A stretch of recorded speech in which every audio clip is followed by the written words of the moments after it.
샬롬 반갑습니다. 윤정훈 목사입니다. 이 시간에는 요한 2서 말씀을 한 절씩 같이 나누도록 하겠습니다.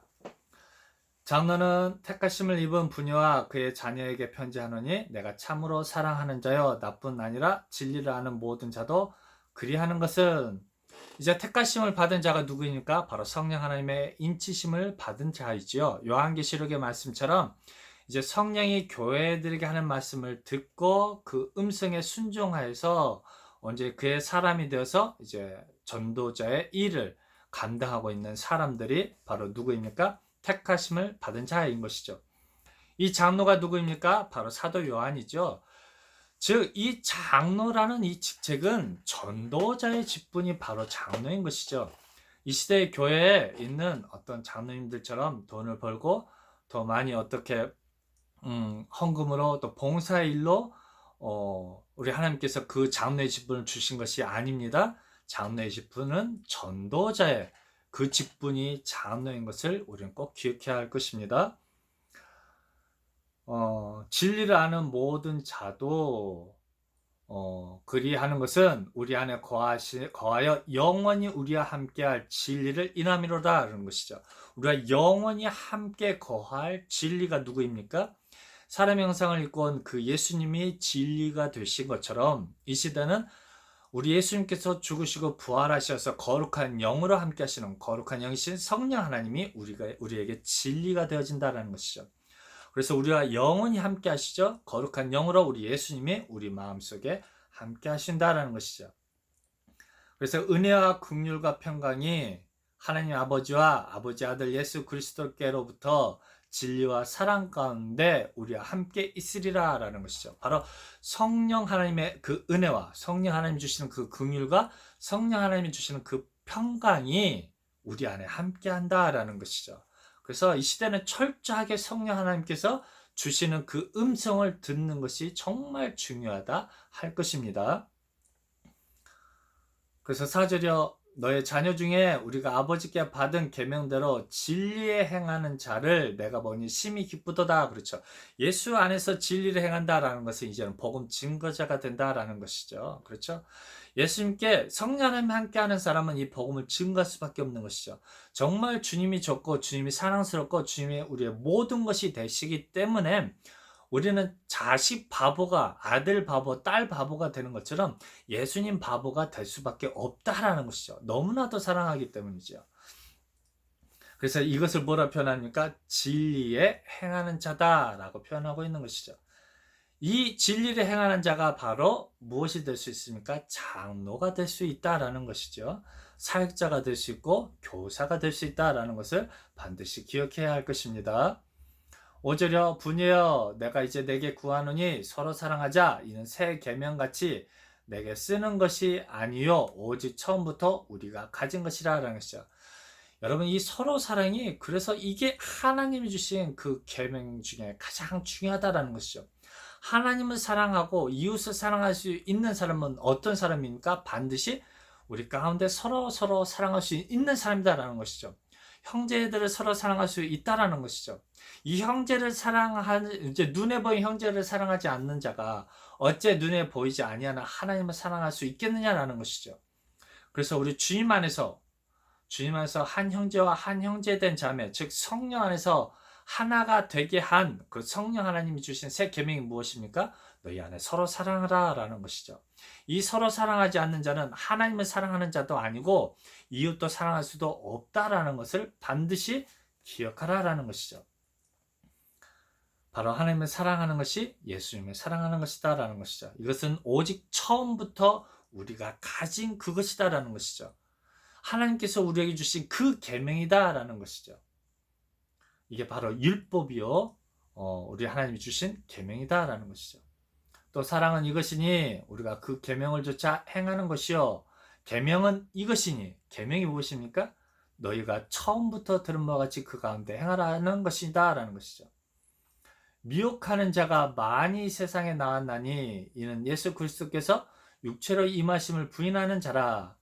이것이 미혹하는 자요 적 그리스도니 너희는 너희를 삼가 우리의 일한 것을 잃지 말고 오직 온전한 상을 얻으라 라는 것이죠. 그렇죠? 예수님께서 육체로 온 것을 부인하는 자들이 누구였습니까? 바로 유대인이었던 것이죠. 유대 종교 지도자들의 가르침이 무엇입니까? 예수님은 메시아가 아니다라는 것들을 계속해서 가르치고 있다는 것이죠. 미혹하고 있다는 것이죠. 그러면서 능력을 행하고 있다는 것이죠. 그것에 미혹되지 마라라는 것이죠. 그러므로 이제 너희는 서로 사랑하여서 이제 서로 사랑함으로 경고하여서 그들을 대적하라라는 것이죠. 그래서 우리 주님께 받는 온전한 상이 무엇입니까? 영원한 생명을 얻게 된다라는 것이죠.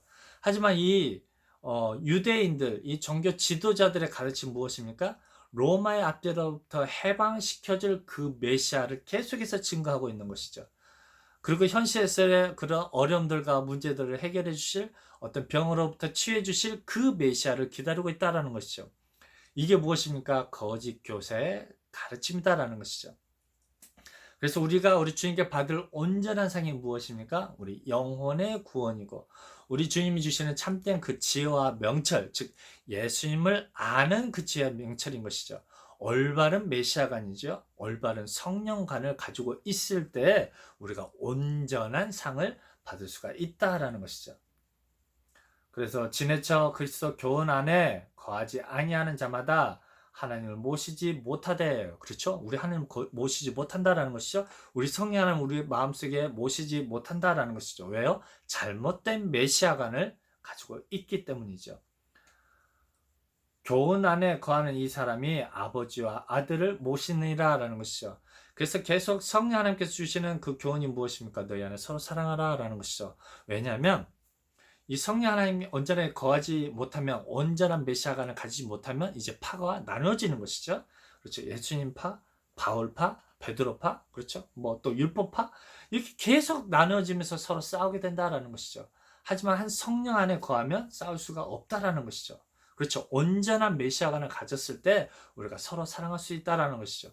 우리가 주님 안에 거한다, 주님을 믿는다, 성령 안에 거한다라면서 싸운다라는 것은 반드시 그 안에 거짓 교사의 잘못된 가르침이 있다라는 것들을 반드시 기억해야 된다라는 것이죠. 그래서 하나님의 말씀을 윤리와 도덕으로 가르치게 되면 반드시 나눠집니다. 왜냐하면 우리 몸은 연약해서 이 윤리와 도덕을, 고대 윤리를 지켜 행할 수가 없기 때문이죠. 그래서 하나님의 말씀에서 벗어난 자들이 더욱 많이 있는 것이죠. 더욱더 견고하게 믿음 위에 반석에 설 수가 없다라는 것이죠. 그래서 아버지 아들 그 마음속에 모실 수 없다라는 것이죠. 그 성부 하나님과 성자 예수님과 성령 하나님은 그 마음속에 영접할 수가 없다라는 것이죠. 그래서 10절이요. 누구든지 이 교훈을 가지지 않고 너희에게 나아가거든 그를 집에 들이지도 말고 인사도 말라라는 것이죠. 아예 아는 척도 하지 말라라는 것이죠. 그래서 온전한 신앙을 가질 때 우리 안에 성령 하나님이 내주하실 수 있다라는 것이죠. 온전한 성령 하나님이 내주하심이 있을 때 우리가 서로 사랑할 수 있다라는 것이죠. 내가 온전한 신앙을 가지고 삶을 살려고 노력하는데 그렇게 사는 우리들을 핍박하고 있다면 반드시 한쪽은 거짓 교사의 잘못된 메시아관을 가지고 대하고 있다는 것이죠. 11절이요. 그에게 인사하는 자는 그 악한 일에 참여하는 자입니다 라는 것이죠. 악한 일이 무엇입니까? 거짓된 메시아관을 가르쳐서 우리 하나님의 사람들로 하여금 분열을 일으키게 한다는 것이죠. 파를 나누게 한다는 것이죠. 그래서 교회에서 파를 일으키게 하는 사람들은 반드시 어떤 사람이라니까 악한 일을 행한다라는 것이죠. 그래서 절대 그에게 아는 척도 하지 말고 그들의 가르침에 동의하지 말라라는 것이죠. 내가 너희에게 쓸 것이 많으나 종이와 먹으러 쓰기를 원치 아니하고 오히려 너희에게 가서 면대하여 말하려 하니 이는 너희 기쁨을 충만케 하려 함이라라는 것이죠. 여러분, 언제 우리 마음속에 기쁨이 있고 기쁨의 충만함이 있습니까? 바로 성령 하나님 내주하셨을 때 기쁨이 있는 것이죠. 왜요? 우리를 사단에게 속하여서 노예의 삶을 살고 있었던 우리들, 정말 근심과 한탄과 슬픔밖에 없었던 우리들에게, 소망이 없었던 우리들에게 구하여 속하여 주셔서 하나님의 자녀 삼아 주시고 그 성령 하나님께서 세상 끝날까지 우리와 함께 하여 주시겠다 약속하신 것처럼 우리 안에 내주하여 주셔서 우리를 성령의 전으로 삼아 주시고 하나님의 자녀라 인침을 주시고 돌 위에 새로운 이름을 주셨는데 이기는 자라, 승리하는 자라, 하나님의 자녀라 새로운 이름을 주셨기 때문에 그 평안함과 그 기쁨이 우리 안에 있다라는 것이죠.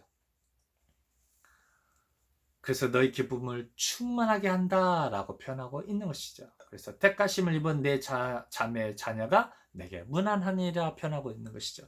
그래서 이기는 자들이 우리에게 문안을 줄 때, 성령 하나님의 내주하심으로 문안함을 주었을 때 우리 마음속에 평안함이 있고 기쁨이 있다라는 것이죠.